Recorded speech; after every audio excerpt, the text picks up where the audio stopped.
Assalamualaikum warahmatullahi wabarakatuh. Anak-anak, sekarang kita membahas segitiga yang sebangun. Sebelum pembelajaran kita mulai, marilah kita berdoa terlebih dahulu supaya pembelajaran kita kali ini bisa bermanfaat bagi kita semuanya. Amin. Silakan berdoa. Selesai. Kita awali dengan membahas tugas yang lalu ya. Bismillah. Tinggi sebuah gedung adalah 25 meter dan lebarnya 35 meter. Tampak pada layar TV, lebar gedung adalah 21 cm. Berapakah tinggi gedung tampak pada layar TV? Perhatikan, untuk membuat perbandingan, kalau yang atas ini ukuran pada TV, maka yang atas di sini juga ukuran TV. Kalian bisa membalik, misalnya yang atas ini ukuran sebenarnya, maka yang atas di sini ukuran sebenarnya. Jadi tidak boleh yang atas ini TV, kemudian yang ini sebenarnya, tidak boleh ya. Sekarang kita substitusi, tinggi pada TV adalah X yang kita tanyakan ya. Yang ditanyakan adalah tinggi pada TV. Kita misalkan X, tinggi sebenarnya 25, kemudian lebar pada TV 21, lebar sebenarnya 35. Satuannya tidak perlu dirubah anak ya, tidak perlu diubah, tetap saja tidak apa-apa. Yang kita cari adalah X. Yang silang dengan yang kita cari menjadi pembagi, berarti X sama dengan 25 kali 21 dibagi 35. Perhatikan caranya menghitung. Kalau ada perkalian dan pembagian, ini jangan dikalikan dulu. Kalau dikalikan, angkanya menjadi besar dan menjadi sulit. Jadi lebih baik kalian sederhanakan, diperkecil supaya mudah dihitung. Misalnya ini 25 dengan 35, masing-masing kita bagi dengan 5. Bagi 5 adalah 5. Ini juga dibagi 5. Kalau pembilangnya dibagi 5, maka penyebutnya juga dibagi 5. Nah, sekarang 7 dengan 21 dibagi 7, 1, kemudian dibagi 7, 3. Maka hasil akhir adalah 3 kali 5 dibagi 1, yaitu 15. Jadi tinggi gedung pada TV adalah 15 cm. Paham ya? Kita lanjut. Kita mulai dengan segitiga yang sebangun. KD-nya bisa kalian baca pada buku pegangan siswa. Pengalaman belajar kita saat ini menguji dua segitiga sebangun, kemudian menentukan panjang sisi, besar sudut atau unsur lainnya berkaitan dengan bangun datar yang sebangun, dan menyelesaikan permasalahan nyata yang terkait dengan konsep kesebangunan. Materi yang harus kalian kuasai sebelumnya, kita mengingat kembali tentang segitiga. Jumlah ketiga sudut dalam segitiga adalah 180 derajat. Sudut dalam segitiga seperti ini yang ada di dalam ini. Ketiga sudut dalam segitiga pasti jumlahnya 180 derajat. Jika dua sudut dari dua segitiga sama besar, maka sudut yang ketiga pasti sama. Contohnya seperti ini. Sudut A sama dengan sudut H. Sudut C sama dengan sudut R. Kalau dua sudut ini sudah sama, maka sudut yang ketiga ini pasti sama, yaitu sudut P sama dengan sudut B. Sudah ingat kembali ya? Kita lanjut. Syarat segitiga sebangun. Pada umumnya dua bangun datar dikatakan sebangun jika memenuhi dua syarat, yaitu syarat yang pertama, sudut-sudut yang bersesuaian besarnya sama. Syarat yang kedua, sisi-sisi yang bersesuaian sebanding atau mempunyai perbandingan yang sama. Tetapi untuk segitiga adalah bangun yang khusus. Jika syarat yang pertama ini terpenuhi, maka syarat yang kedua ikut terpenuhi, atau sebaliknya. Jika syarat yang kedua terpenuhi, maka syarat yang pertama terpenuhi juga. Jadi salah satu syarat, maka syarat yang lain pasti ikut terpenuhi. Contoh, Perhatikan gambar berikut. Apakah segitiga KLM sebangun dengan segitiga TRS? Perhatikan. Untuk membuktikan sebangun, kita tidak bisa menggunakan sudut-sudutnya karena yang diketahui sisinya, sudutnya belum diketahui. Berarti kita menggunakan sisi-sisinya, kita bandingkan. Caranya membandingkan KL ini sisi yang terpendek kan? Cari di sini sisi yang terpendek adalah ST atau TS. Berarti KL dibanding TS sama dengan sisi yang sedang adalah KM dibanding sisi yang sedang di sini adalah TR, sama dengan sisi yang terpanjang dibanding sisi yang terpanjang.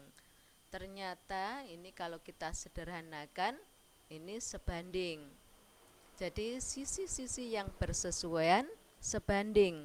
Akibatnya sudut yang bersesuaian sama besar. Sudut yang manakah itu? Kita cari. Ini kita tulis dulu miliknya segitiga KLM. Sudut K, sudut L, sudut M. Sudut K sama dengan sudut yang mana? Kita lihat sudut K ini diapit oleh sisi yang terpendek dengan sisi yang sedang. Kita cari di sini. Terpendek dengan yang sedang adalah ini. Mengapit T, berarti sudut K sama dengan sudut T. Sudut L diapit oleh sisi yang terpendek dan sisi yang terpanjang. Kita cari di sini terpendek dan terpanjang. Mengapit S, berarti sudut L sama dengan sudut S. Dua sudut sudah sama, maka sudut yang ketiga pasti sama. Nah, keduanya sebangun anak-anak karena sisi-sisi yang bersesuaian sebanding dan sudut-sudut yang bersesuaian sama besar. Oke, kita lanjut contoh yang kedua. Perhatikan gambar di atas. Apakah segitiga ABC dengan segitiga PHR sebangun? Perhatikan. Karena yang telah diketahui adalah sudut-sudutnya, maka kita menggunakan sudut-sudutnya, tidak bisa menggunakan sisi-sisinya karena sisinya belum diketahui.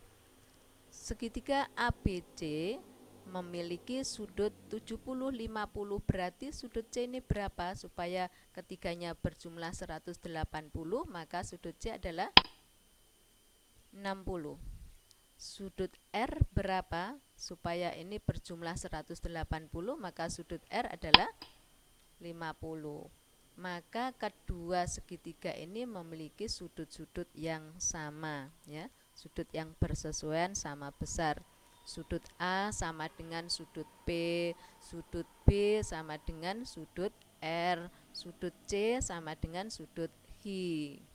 Jika sudut-sudut yang bersesuaian sama besar, akibatnya sisi-sisi yang bersesuaian sebanding. Sisi manakah itu? Perhatikan ini. Ini yang atas, ini miliknya segitiga ABC semuanya. Jadi AB, BC, AC. Tidak boleh kalian membandingkan, misalnya ini miliknya segitiga ABC, kemudian di sini miliknya segitiga PGR, tidak boleh. Kalau yang atas ini miliknya segitiga ABC, maka semuanya yang atas di sini miliknya segitiga ABC. Paham ya? AB dibanding apa? AB, lihat AB memuat sudut 70-50. Kita cari di sini 70-50 adalah PR. BC memuat 50-60. 50-60 adalah HR atau RH. AC ini memuat 70-60. 70-60 adalah PH atau HB ya. Nah, inilah perbandingannya. Karena sudut-sudut yang bersesuaian memiliki besar yang sama, akibatnya sisi yang bersesuaian sebanding. Jadi kedua segitiga ini adalah sebangun. Contoh lagi, tunjukkan bahwa kedua segitiga ini sebangun, kemudian tentukan panjang PH. PH ini yang dicari. Sudut C kita isi dulu 40, sehingga ketiganya ini berjumlah 180. Sudut H 60. Maka keduanya sebangun ya. Sudut A sama dengan sudut P. Sudut B sama dengan sudut H. Sudut C sama dengan sudut R. Akibatnya sisi-sisi yang bersesuaian sebanding. Ini miliknya segitiga ABC semuanya. AB, perhatikan AB 80-60, berarti ini 80-60 adalah PH.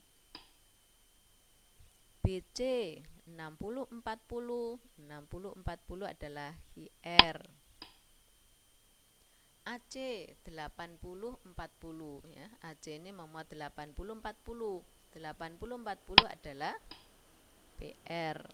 Sekarang kita masukkan angka-angkanya, kita substitusi. AB 12, PH yang ditanyakan, kemudian BC diganti 8, RH 10, AC belum diketahui, PR belum diketahui.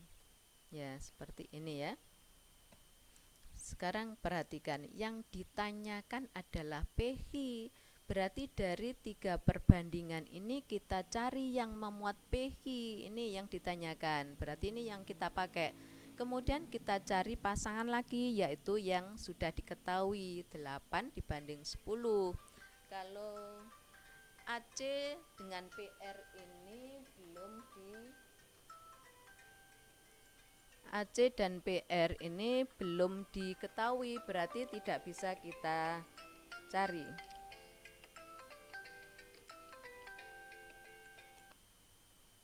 Maaf. AC dan PR ini tidak bisa kita pakai, maksud saya. Jadi AC dan PR tidak bisa kita pakai karena belum diketahui. Berarti kita menggunakan perbandingan yang ini, pasangan 12 per PH dengan 8 per 10.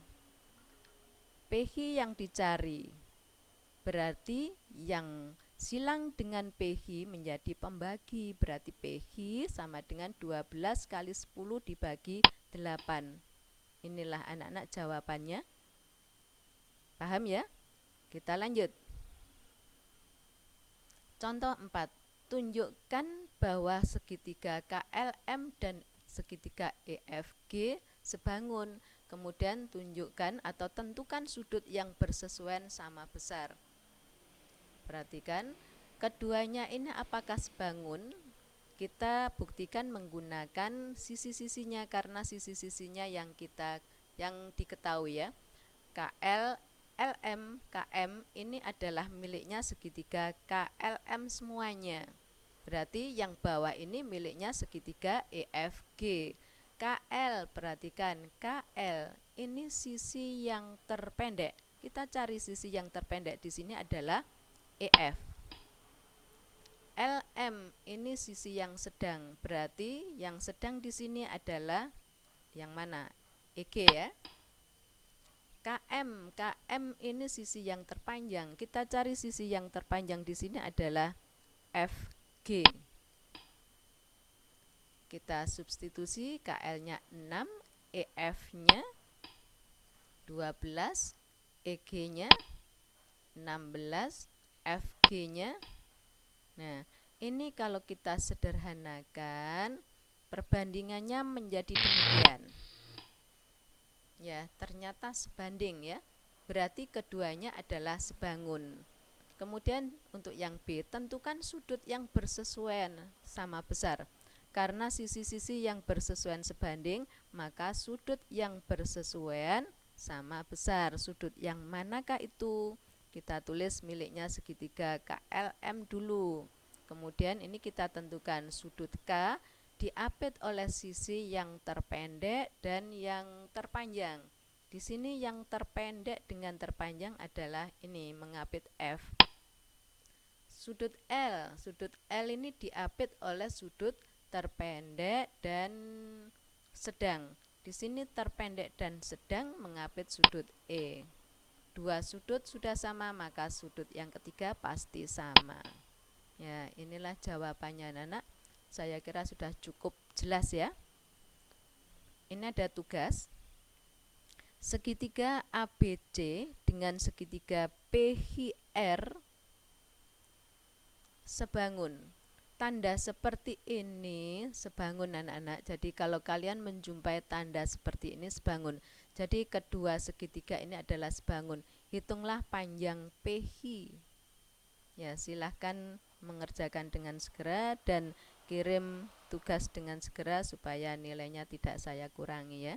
Terima kasih atas perhatian kalian anak-anak. Saya harapkan kalian tetap semangat dan jaga kesehatan.